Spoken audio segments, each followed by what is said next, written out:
Siapa yang kerjaannya capek dikit langsung pengen healing? Udah healing mahal-mahal, tapi kok nggak ngaruh ya? Udah healing jauh-jauh, tapi kok tidak menyelesaikan suatu masalah? Kamu harus bisa bedain nih. Ini tuh emang beneran healing atau kabur aja dulu? Nggak, kamu harus bisa bedain yang mana yang healing, yang mana yang kabur. Hai Gen Z, balik lagi barengan sama Sevia Dara di sini. Siapa yang kerjaannya capek dikit langsung pengen healing? Aku. Siapa yang pengen healing karena alasannya, aduh aku tuh burn out, aku tuh capek banget kerja, aduh aku tuh banyak masalah ya kan. Udah healing mahal-mahal, tapi kok nggak ngaruh ya. Udah healing jauh-jauh, tapi kok tidak menyelesaikan suatu masalah. Nah, kamu harus bisa bedain nih. Ini tuh emang beneran healing atau kabur aja dulu? Nggak, kamu harus bisa bedain yang mana yang healing, yang mana yang kabur. Kira-kira cara bedainnya ini seperti apa sih? Kamu ketemu di MBU, memang butuh uang. Stay tuned at 100 FM Play 99ers.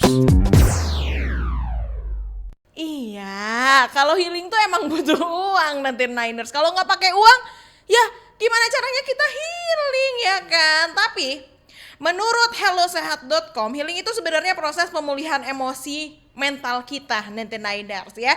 Healing itu nggak selalu kamu harus liburan jauh, enggak ya. Kamu harus ngeluarin biaya yang gede, tidak juga nanti Niners. Tapi bisa juga lewat hal-hal sederhana. Kayak contohnya, kamu ngelakuin hobi kamu, lari itu gratis. Kalau hobinya lari kan nggak ngeluarin biaya apapun, kecuali memang beres lari kamu jajan. Ya itu pasti ngeluarin biaya ya nanti Niners ya. Terus kamu meditasi atau sekedar quality time sama orang terdekat, itu juga udah termasuk salah satu metode healing lah ya sebenarnya ya. Terus contohnya gini nih, kamu misalnya stres tugas kuliah, stres kerjaan, stres skripsian, stres tesis, apa-apa di-stresin dasar Gen Z. Enggak, gue juga gitu, tenang aja, jangan marah dulu Gen Z ya. Nah, dari semua stres yang ada, kamu tuh mutusin untuk main seharian, untuk beli apapun yang kamu mau, misalnya nanti Niners ya, I see it, I want it, I got it. Nah, pas nyampe rumah dibikin stres lagi karena apa? Karena uangnya sudah hilang ke barang-barang yang menurut gue tuh tidak penting. Biasanya terjadinya sama Gen Z tuh kayak gitu.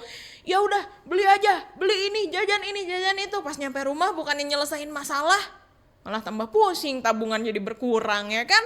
Terus kalau misalnya nih kamu stres soalnya lagi ribut sama si doi, sama pasangan gitu kan, sama si ayang tuh lagi kurang baik lah nih komunikasinya nih, lagi ribut, ajak teman kamu untuk healing ke pantai katanya gitu.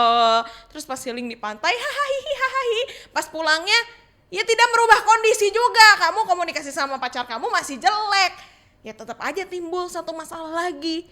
Jadi sebenarnya healing itu tidak selalu menyelesaikan masalah nanti Niners ya. Nah, yang perlu kamu lakuin adalah menyelesaikan si masalah kamu dulu. Jadi healing yang benar tuh kayak gimana sih? Dar, sini gue kasih tahu healing yang benar ya. Dan padahal gue juga masih suka kabur. Jadi healing yang benar itu, pertama kamu harus sadar dulu sama masalahnya apa. Apa hal yang pengen bikin kamu tuh untuk healing nanti Niners ya. Kadang kita tuh terlalu buru-buru untuk cari jalan keluarnya. Enggak. Ini tuh sebenarnya masalahnya tuh nggak susah, tapi aku tetap butuh healing. Padahal nggak diselesain dulu masalahnya, balik healing ya pusing lagi ya Neng ya gitu. Langkah awal yang paling penting itu sadar dulu kalau kita tuh lagi stuck in the moment, lagi bingung harus mulai yang mana dulu sebelum kamu healing. Ya, jadi yang pertama adalah sadar dulu sama masalahnya. Permasalahan yang terjadi di diri kamu tuh apa? Gitu.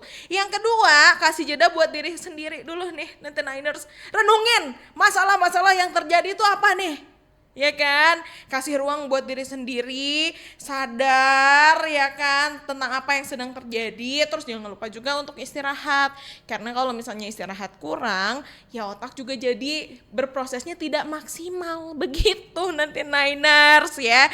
Terus kasih diri kamu itu ruang untuk sendiri dulu. Contoh misalnya kayak kamu jalan ke taman sendiri, ngehuleng ya kalau bahasa USA-nya mah ya sebenarnya ya, ngelamun, pikirin kayak hidup tuh masih baik-baik aja kok. Kasih afirmasi ke diri kamu sendiri yang baik-baik nanti Niners ya. Jangan lupa untuk say thank you sama diri kamu sendiri. Makasih ya udah jalan sejauh ini, makasih ya udah ngelewatin masalah-masalah yang ada gitu. Biar kamunya juga ngerasa sayang sama diri kamu sendiri nanti Niners. Jangan disepelein karena hal kecil kayak gitu tuh bisa ngebalikin energi kita lagi. Yes. Jadi sayangin diri kamu dulu dan kasih jeda, kasih ruang buat diri sendiri. Jangan terlalu diforsir lah ya, jangan ngelakuin kegiatan yang berat-berat dulu. Lakuin kegiatan yang ringan-ringan aja nanti Niners ya. Contoh, jalan sore, olahraga kecil tuh kamu bisa, banyak kan channel YouTube yang sekarang tuh ngeluarin kayak hit cardio bareng gitu. Terus ada juga dengerin musik. Kalau gue kan biasanya healing gue siaran ya. Jadi sambil ngobrol sama kamu tuh sambil ngebalikin mood juga dari huru hara duniawi ini yang sudah terjadi dari pagi sampai siang gitu. Terus kamu juga bisa journaling tuh, sekarang lagi musim tuh journaling. Kamu tulis aja semua apa yang kamu rasain di dalam buku journaling kamu ini. Terus di dalam buku jurnal kamu ini ya anggap aja sih buku jurnalnya ini tuh kayak dulu mah kita sebutnya Dear Diary loh, nggak apa-apa tulisin aja semua perasaan kamu. Nanti aku yakin banget diri kamu tuh akan mudah untuk menerima masalah-masalah yang terjadi di dalam kehidupan kamu sendiri nanti Niners. Nah terakhir, kalau memang udah kasih ruang untuk diri kamu sendiri memproses semua masalah yang ada, baru jalanin masalahnya. Gue yakin banget kok kalau kamu udah ngelakuin yang tadi gue bilang ya, untuk ngasih ruang ke diri kamu sendiri sebelum menyelesaikan masalahnya, gue yakin banget kamu menyelesaikan masalah yang ada di kehidupan duniawi ini tuh pasti dengan kepala adem. Ingat, nyelesain masalah harus dengan kepala adem nanti Niners ya. Jangan pakai emosi, jangan pakai kehuru-haraan duniawi ini ya. Karena apa? Karena masalah yang diselesaikan dengan semua huru-hara yang terjadi itu gak akan maksimal hasilnya. Jadi kamu pastiin dulu untuk mood dan tenaga kamu udah lebih baik, baru deh hadapin masalahnya. Atau kamu bilang lah, masalah maju lo semua. Gak bercanda, jangan dong ya. Biasanya kalau pikiran udah tenang, kita bisa lihat situasi dan sudut pandang itu lebih luas, lebih wise juga untuk menerima segala sesuatu yang terjadi di kehidupan kita. Intinya, healing tuh bukan soal lari dari masalah, bukan. Tapi ngasih waktu buat diri sendiri lebih siap untuk menghadapin kenyataan yang ada. Jadi kalau memang habis healing, kamu masih ngerasa kayak aduh, healing sih, happy sih gue seharian kemarin, 2 hari kemarin atau 3 hari kemarin, tapi kok masalahnya makin numpuk ya, makin timbul nih banyak masalah baru. Ya mungkin ini udah saatnya kamu untuk mengubah cara healing kamu biar lebih tepat sasaran nanti Niners. Sekarang udah bisa kan ngebedain mana healing mana kabur ya kan, mana healing yang beneran, mana healing yang dijadiin alasan buat kabur dari masalah. Pertama yang harus kamu lakuin sekarang adalah kalau kamu memang lagi ngerasa mumet banget, selesain dulu masalahnya. Setelah selesain masalahnya, kamu boleh tuh ngasih self reward ke diri kamu sendiri. Oh iya, semua masalah sudah aku atasin, semua kerjaan udah aku selesain, waktunya aku healing.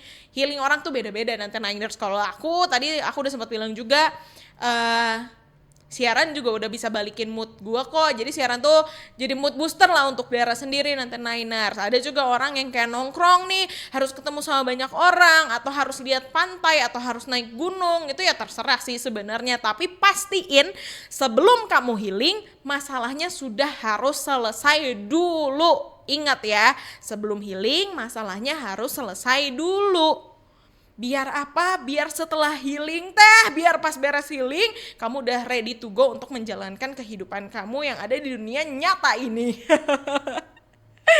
Iya kan, healing tuh sebenarnya bukan soal seberapa jauh tempat yang kita datengin atau seberapa mahal barang yang kita beli, tapi lebih ke gimana caranya kita bisa nge-recharge diri dan balik lagi hadapin masalah dengan hati yang lebih tenang. si paling tenang tuh Dara ya. Daripada buru-buru pengen healing tapi masalahnya tetap numpuk, ya mending selesain dulu masalahnya baru kita berangkat healing. Coba gue mau tanya deh nanti Niners ya, kamu tuh kalau disuruh healing pengennya ngapain atau pergi kemana? Kalau Dara sih lebih ke kayaknya liburan enak ya. Jatuhnya bukan healing, itu emang liburan Neng, ya ampun. Ya udah, lakuin apapun yang memang yang pengen kamu lakuin apa yang kamu suka, lakuin apa yang menurut kamu itu bisa nge-recharge diri kamu, tapi jangan lupa juga untuk selesain masalahnya terlebih dahulu. Percaya deh, rasanya bakal lebih jauh lebih plong kalau healing tuh dilakuin setelah masalahnya kelar nanti Niners gitu. Ingat sekali lagi, selesain masalahnya, jangan kabur dari masalah. Setelah itu baru deh kasih self reward buat diri kamu, buat healing barengan sama teman-teman, atau buat healing beli barang yang kamu suka. Semoga dimanapun kamu berada, kamu tetap dalam kondisi baik-baik saja. Sampai bertemu di episode MBU selanjutnya. Memang butuh uang.